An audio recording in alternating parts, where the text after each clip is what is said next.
Welcome back to the South African Morning. Now, there's concerns that there could be a wave of mental and psychiatric problems caused by COVID-19. Researchers at Oxford University have found that 1 in 3 COVID-19 survivors were diagnosed with a brain or psychiatric disorder. Now, this was discovered within 6 months of their diagnosis.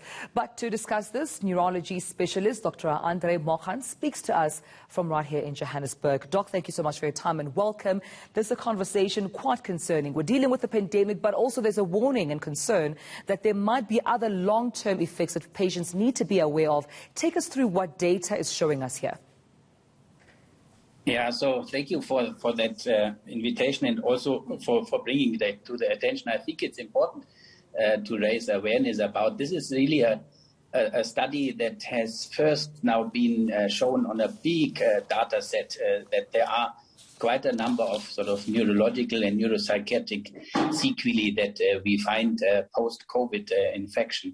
And the study originated, like you correctly said, from the United Kingdom and looked at a large sort of electronic health record data set, mostly patients from America, from the US actually. So they looked at a whole data set of, I think, 80 or more than 80 million patients and then basically identified out of that number of health records, more than 200,000, I think it was 230-something thousand patients who were diagnosed in that period under investigation with COVID. And then they looked at their 6-month outcomes, is specifically now focusing on identifying any neurological or psychiatric diagnosis that would pop up in that health record system. And there was, in fact, exactly like you pointed out, quite a high number of up to a third of patients who had some sort of neurological or neuropsychiatric diagnosis during that 6 months follow-up period made.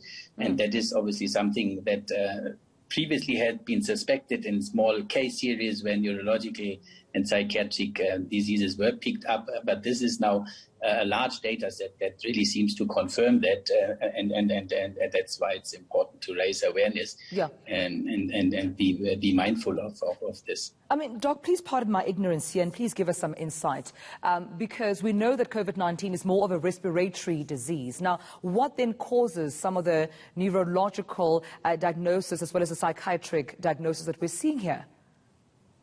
Yeah, you're quite right. Obviously, the main effect of COVID is on the lungs and often long-term consequences with the lungs.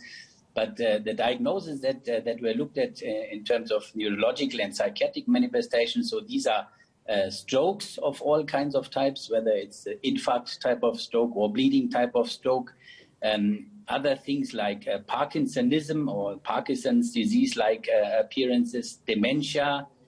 There is on the Guillain-Barré syndrome is a paralyzing nerve condition. So those are the neurological conditions that were identified. And in terms of the neuropsychiatric or psychiatric sequelae, they looked at mood disorders, which is depression and the like, anxiety disorders, even psychosis. And across the spectrum, really, there has been found to be a slight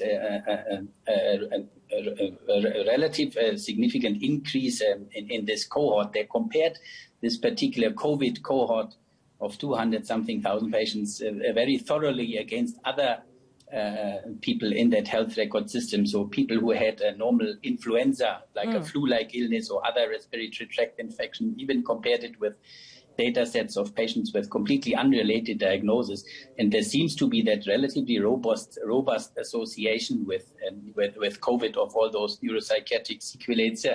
It's always a debate, and important to note that association doesn't prove essentially causality, but certainly that association is there, and there is for the different conditions different suspicions as to how the COVID virus would specifically cause stroke, for example, or be associated with stroke through causing clotting issues. For example, people have heard about that even now in the age of vaccination. And the neuropsychiatric or more psychiatric effects are likely to explain possibly on the general stressors of associated with the pandemic, obviously in the context of COVID. So there's still lots of room to explore what the mechanisms are, but the fact seems to be that there is a clear association along those lines. All right, we'll leave it there, but thank you so much, Doc, for some of the insights you're sharing with us there. Dr. Andre Mohan joining us right here in Johannesburg.